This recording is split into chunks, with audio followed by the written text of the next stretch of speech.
Hello everyone, welcome back सिप Yadav class guys. पुनः आपका एक बार फिर से हमारे चैनल पर जोरदार स्वागत है। ठीक है, तो आज हम यहाँ पर डिस्कस करेंगे सिगमंड फ्रॉइड की एक महत्वपूर्ण थ्योरी। उससे पहले आप ये जान लेते हैं कि हमारे यहाँ जो फाउंडेशन बैच है वो सभी स्टार्ट हो चुके हैं, जिसमें पेपर वन का, पेपर टू का, वेस्टेज का, जो और जो है पेपर टू इंग्लिश का। तो ये विभिन्न बैच स्टार्ट हो चुके हैं, फाउंडेशन बैच। तो आप इन सभी को ज्वाइन कर सकते हैं अगर आप जून 2025 की तैयारी के लिए सोच रहे हैं। ठीक है, क्योंकि अभी अगर आप ज्वाइन करेंगे तो आपको बढ़िया टाइम मिल जाएगा। ठीक है, और एक बेहतर प्लानिंग ही बेहतर परिणाम जो है देती है। तो अभी से आप बेहतर प्लानिंग के तहत आराम से पर्याप्त टाइम दे करके जब आप तैयारी करेंगे तो आप जो है अपने लक्ष्य को प्राप्त कर सकते हैं। ठीक है, आप हमारे जो दिए गए नंबर हैं जिनके माध्यम से कांटेक्ट कर सकते हैं, और अधिक जानकारी के लिए आप ईमेल या टेक्स्ट कर सकते हैं, कॉल कर सकते हैं, मैसेज कर सकते हैं, और आप हमारे बैच को रजिस्टर करके परचेज कर सकते हैं। ठीक है, तो इस प्रकार हम विभिन्न माध्यमों से विभिन्न पेपर्स में आपको टीच करते हैं। ठीक है, विभिन्न प्लेटफॉर्म जिसमें कि सोशल मीडिया प्लेटफॉर्म, जिसमें यूट्यूब, इंस्टाग्राम, टेलीग्राम, फेसबुक, इन सब के माध्यम से आपको विभिन्न प्रकार की जानकारी, वीडियोज, इंपॉर्टेंट इंफॉर्मेशंस, नोटिफिकेशंस, ये सब चीज़ें आपको शेयर की जाती हैं। ठीक है, और महत्वपूर्ण अपडेट जो होती है वो शेयर की जाती है। साथ ही इस पे जो क्वेश्चन पोस्ट किए जाते हैं वो डायरेक्ट एग्जाम में आते हैं, तो आप हमारे टेलीग्राम को जरूर ही ज्वाइन करें। ठीक, तो आज हमारा जो इम्पोर्टेंट डिस्कशन है, ये हमने ये टॉपिक पिछली क्लास में डिस्कस किया है। हमारा जो अगला डिस्कशन है वो सिगमंड फ्रॉइड की थ्योरी पे है। ठीक है, कौन सी थ्योरी है आइए देख लेते हैं। काफ़ी इम्पोर्टेंट है, और इस थ्योरी से हर बार हम देखते हैं कि एक दो क्वेश्चन आते हैं। तो सिगमंड फ्रॉइड का मनोविश्लेषणात्मक विकास का सिद्धांत जो है, जिसे हम साइकोसेक्सुअल डेवलपमेंट थ्योरी कहते हैं, तो इस पर हम डिस्कस करेंगे। क्या है ये थ्योरी? इसके अंतर्गत जो स्टेज बताए गए हैं, 5 स्टेज बताए गए हैं, जिनके माध्यम से किसी मनुष्य का जो है विकास होता है, मनोविश्लेषणात्मक विकास। सिगमंड फ्रॉइड का मनोविश्लेषणात्मक विकास सिद्धांत ये समझने की कोशिश करता है कि मानव व्यक्तित्व का विकास विभिन्न चरणों में कैसे होता है। फ्रॉइड के अनुसार प्रत्येक चरण का फोकस एक विशेष क्षेत्र पे होता है, एक जोन पे होता है जिसे आनंद क्षेत्र कहते हैं। ठीक है, इरोजेनिक जोन होता है वो। और इस चरण में होने वाले अनुभव एक व्यक्ति की मनोवैज्ञानिक और विशेषताओं को आकार देने में बहुत ही महत्वपूर्ण भूमिका निभाते हैं। और ये कई बार जो है क्रम से लगाने के लिए पूछे गए हैं, ओरल एंडल, इस तरह की जो 5 स्टेज हैं ये। तो इन सब पर आज हम थोड़ा डिटेल से डिस्कस कर लेंगे, और इसके बाद जो है इसके माध्यम से आप ये समझ जाएंगे कि इसमें जो क्वेश्चन आते हैं वो किस प्रकार से आते हैं, और किस आप बिल्कुल भूलेंगे नहीं, याद रहेगा जब आप इस चीज को डिटेल से समझ पाएंगे। ठीक, तो सबसे पहला चरण है इसमें ओरल, जिसे हम मौखिक चरण कहते हैं।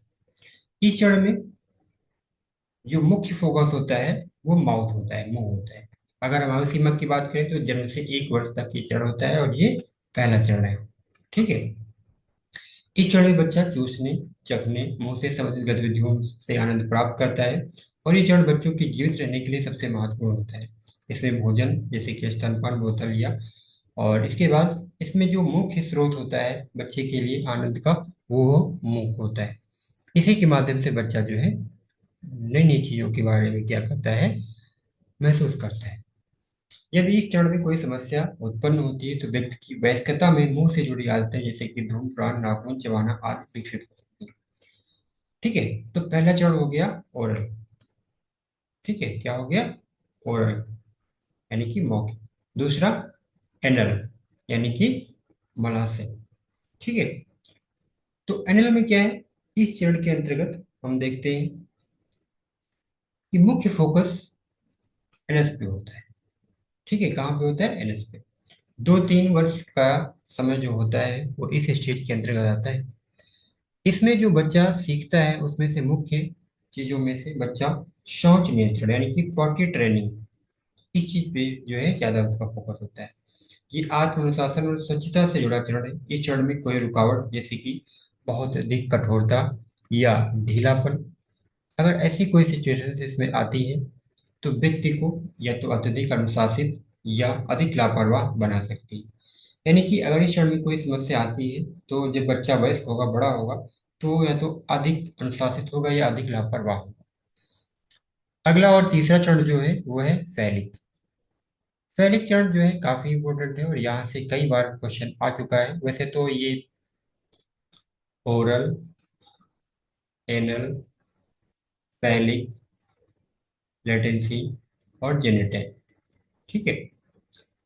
तो ये चारों पांचों चरण को क्रम से लगाने के लिए पूछा जाता है, जिसमें से तीसरा चरण है फैलिक, यानी कि ये तीसरा चरण मध्य का चरण है जिसे बोल सकते हैं। इसकी में जो आयु सीमा होती है वो 3 से 6 वर्ष होती है। क्या कितनी होती है? 3 से 6 वर्ष।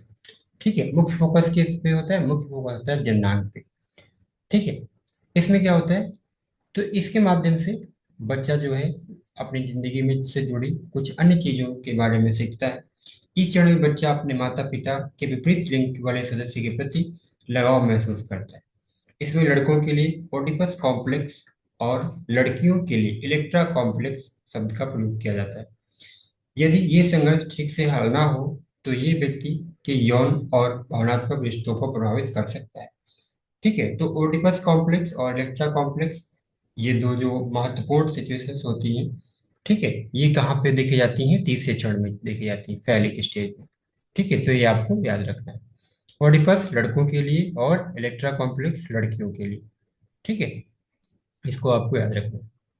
इसके बाद जो चौथा चरण है वो है लिटेंसी स्टेज। 6 वर्ष से यौना तक, यौन आरंभ तक। मुख्य फोकस कोई विशेष आनंद का क्षेत्र नहीं, क्योंकि यहाँ पर जो बच्चे होते हैं वो अपनी ऊर्जा को पढ़ाई, खेल कूद, अन्य साथियों के साथ बिताने में लगाते हैं। इस चरण में सामाजिक कौशल विकसित होता है और वो खुद को समझने की कोशिश करते हैं, आत्म परिभाषा का विकास होता है। इसके बाद जो तीसरा चरण, चौथा और जो पांचवा चरण है और अंतिम चरण है वो है जेनेटियल, जननांग चरण। यौन से वयस्कता तक मुख्य फोकस जननांग पे फिर से होता है। इस चरण में व्यक्ति यौन आकर्षण और परिपक्व संबंधों के लिए तैयार होता है। ये चरण परिपक्वता और समाज विश्वास सहभागिता का प्रतीक है। यदि पिछले चरणों के संघर्ष सुलझते नहीं है तो इस चरण में समस्याएं हो सकती हैं। ठीक है। इन सभी चीजों से संबंधित अन्य महत्वपूर्ण पीडीएफ वीडियोज पाने के लिए आप हमारे पेड कोर्स को ज्वाइन कर सकते हैं।